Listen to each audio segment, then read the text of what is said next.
श्रीमद् भागवत महापुराण अष्टम स्कंद अथ चतुर्विंशोध्याय भगवान के मत्स्यावतार की कथा। ये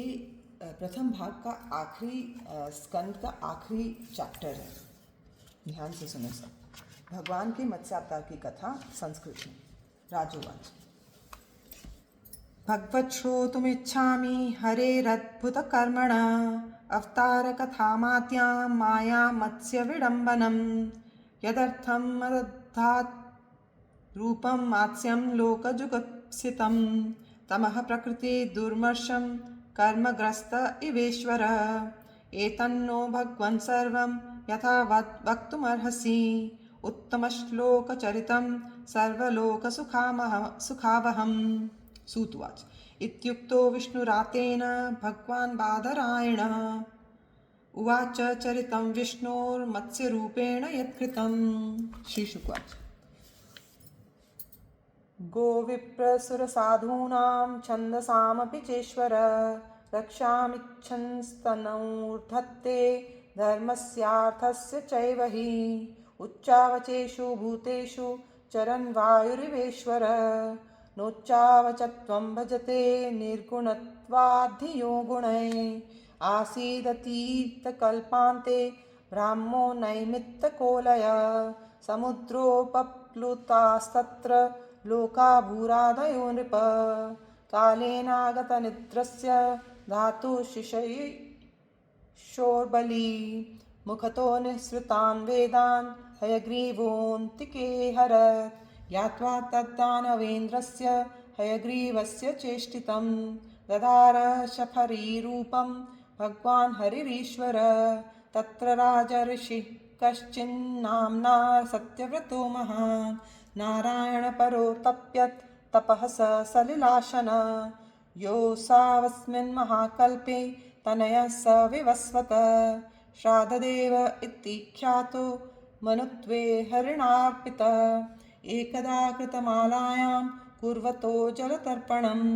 तस्याञ्जल्युदके काचिच्छफर्येकाभ्यपद्यत सत्यव्रतोऽञ्जलिगतां सतो येन भारत उत्ससर्ज नदीतोये शफरीं द्रविडेश्वर तमाह साधिकरुणं महाकारुणिकं नृपं यादोभ्यो ज्ञातिघातिभ्यो दीनां मां दीनवत्सल कथं विसृजसे राजन् वीतामस्मिन् सरिञ्जले तमात्मनोऽनुग्रहार्थं प्रीत्या मत्स्यवपुर्धरम् अजानन् रक्षणार्थाय शफर्यास मनोददे तस्यादीनतरं वाक्यमाश्रुत्य स महीपते कलशाप्सु निधायैनां दयालुर्निन्य आश्रमं सा तु तत्र एकरात्रेण वर्धमानाकमण्डलौ लब्ध्वात्मावकाशं वा इदमाह महीपतिं नाहं कमण्डलावस्मिन् कृच्छ्रीं वस्तुमिहोत्सहे कल्पयोकसुविपुलं यत्राहं निवसे सुखं स एनां तत आदाय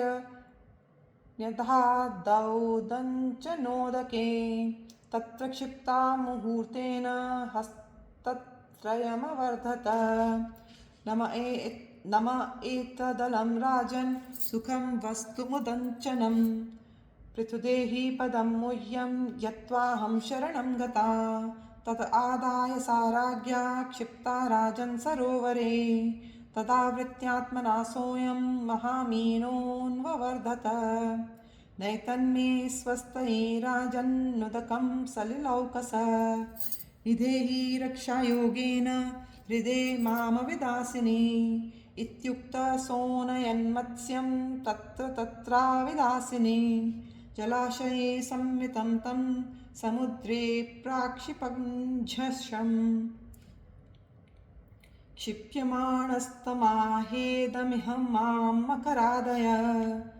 अदन्त्यतिबलावीर मां नेहोत्स्रष्टुमर्हसि एवं विमोहितस्तेन वदता वलग्गुभारतीं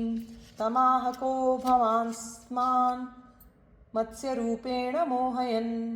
नैवं वीर्यो जलचरो दृष्टोऽस्माभिः श्रुतोऽपि च यो भवान् योजनशतं मदनाभिव्यानशेसरः नूनं त्वं भगवान्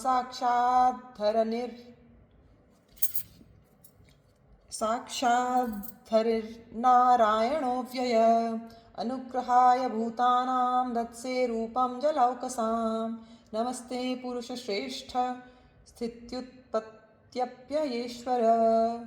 भक्तानां न प्रपन्नानां मुख्यो ह्यात्मगतिर्विभो सर्वे लीलावतारास्ते भूतानां भूतिहेतव ज्ञातुमिच्छाम्यदो रूपं यदर्थं भवता धृतं न तेरविन्दाक्ष प्रदोपसर्पणं वृषा भवेत् सर्वसुहृत्प्रियात्मन यथेतरेषां पृथगात्मनां सतामदीदृशो यद् वपुरद्भुतं हि नः। श्रीशुकुवाच इति ब्रुवाणं नृपतिं जगत्पतिः सत्यव्रतं मत्स्यवपुर्युगक्षये विहर्तुकामप्रलयार्णवे ब्रवीत् चिकीर्षुरेकान्तजनप्रियः प्रियम्। श्री भगवान वाच सप्तमेऽद्यतनादूर्ध्वमहन्येत्तदरिन्दम् निमङ्क्ष्यत्यप्ययाम्भोधौ त्रैलोक्यं भूर्भुवादिकं त्रिलोक्यां लीयमानायां संवर्ताम्भसि वैतदा उपस्थास्यति न काचिद् विशाला त्वां मयीरिता त्वं तावदोषधी सर्वा बीजान्युच्चावचानि च सप्तर्षिभिः परिवृतः सर्वसत्त्वोपबृंहृतः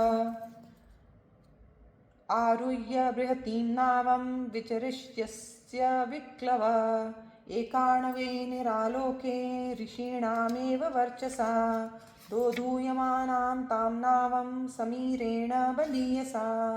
उपस्थितस्य मेरुशृङ्गे निबध्नीः महाहिना अहं त्वां ऋषिभिः साकं सह नावमुदन्वती विकर्षन् विचरिष्यामि यावत् ब्राह्मी निशा प्रभो मदीयं महिमानं च परं ब्रह्मेति शब्दितं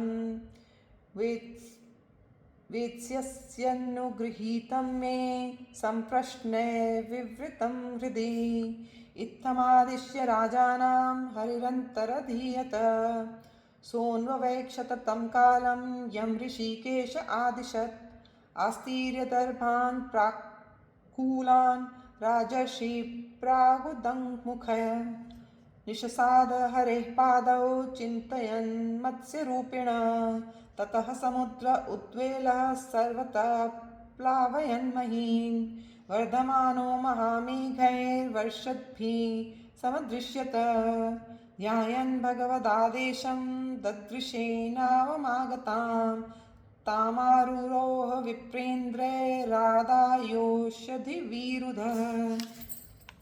तमूचुर्मुनयः प्रीता राजन् ध्यायस्व केशवं स वै नः सङ्कटादस्मादवितोषं विधास्यति सोऽनुध्यातस्ततो राज्ञा प्रादुरासीन् महार्णवे एकशृङ्गधरो मत्स्यो हैमो नियुतयोजनः निबध्य नावं तच्छृङ्गे यथोक्तो हरिणा पुरा वरत्रेणाहिना तुष्टस्तुष्टाव मधुसूदनं। राजुवाच अनाद्य विद्योपहतात्मसंविद्धस्तन्मूलसंसारपरिश्रमातुरा यदृच्छयेहोपसृतायमाप्नुयुर्विमुक्तिदो नः परमो गुरुर्भवान् जनाबुधोऽयं निजकर्मबन्धनः सुखेच्छया कर्म समीहते सुखं यत्सेवया तां विधुनोत्यसंसम्मतिं ग्रन्थिं संविन्दद्याद्धृदयं स नो गुरुः यत्सेवयाग्नेरिव रुद्ररोदनं पुमान् विजिह्यान्मलमात्मनस्तम भजेत वर्णं निजमेष सोऽव्ययो भूयात् स ईश परमो गुरुर्गुरुः नो यत्प्रसादायुतभाक्लेश मन्ये च देवा गुरवो जना स्वयं कर्तुं समेता प्रभवन्ति पुंसस्तमीश्वरं त्वां शरणं प्रपद्ये अचक्षुरन्धस्य यथा गणीकृतस्तथा जनस्या विदुषो बुधो गुरुः त्वमर्कदृक् सर्वदृशां समीक्षणो ऋतो गुरुर्नः स्वगतिं बुभुत्सताम् जनो जनस्यादिशते सतीमतिं यया प्रपद्येत दुरत्ययं तमः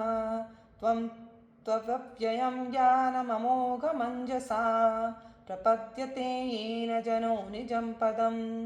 त्वं सर्वलोकस्य सुहृत्प्रियेश्वरो यात्मा गुरुर्ज्ञानमभीष्टसिद्धिः तथापि लोको न भवन्तमन्धधीर्जानाति सन्तं हृदि बुद्धकामः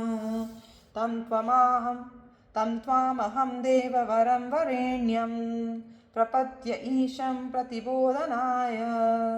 छिन्द्यर्थदीपैर्भगवन्वचोभिर्ग्रन्थीन् हृदज्ञान् विवृणु स्वमोकः। श्रीशुकवाच इत्युक्तवन्तं नृपतिं भगवानदिपुरुषः मत्स्यरूपी महाम्बोधौ विहरंस्तत्त्वमब्रवीत् पुराणसंहितां दिव्यां साङ्ख्ययोगक्रियावतीं सत्यव्रतस्य राजर्षेरात्मगुह्यामशेषतः अश्रौषीदृशिभिः साकमात्मतत्त्वमसंशयं नाव्यासीनो भगवता प्रोक्तं ब्रह्म सनातनम् अतीतप्रलयापाय उत्थिताय स वेधसे हत्वासुरं हयग्रीवं वेदान् प्रत्याहरद्धरे स तु सत्यव्रतो राजा ज्ञानविज्ञानसंयुतः विष्णुप्रसादात् कल्पेऽस्मिन्नासी वैवस्वतो मनुः सत्यव्रतस्य राजर्षेर्मायामत्स्यस्य शार्ङ्गिणः संवादं महदाख्यानं श्रुत्वा मुच्येत किल्बिषात् अवतारो हरेर्योऽयं कीर्तयेदन्वहं नरः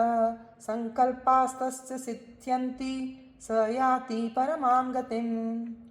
प्रलयपयसि धातुः सुप्तशक्तेर्मुखेभ्यः श्रुतिगणमपनीतं प्रत्युपादत्त हत्वा दितिजमकथयत् यो ब्रह्म सत्यव्रतानां तमहमखिलहेतुं जिह्वान्मीनं नतोऽस्मि।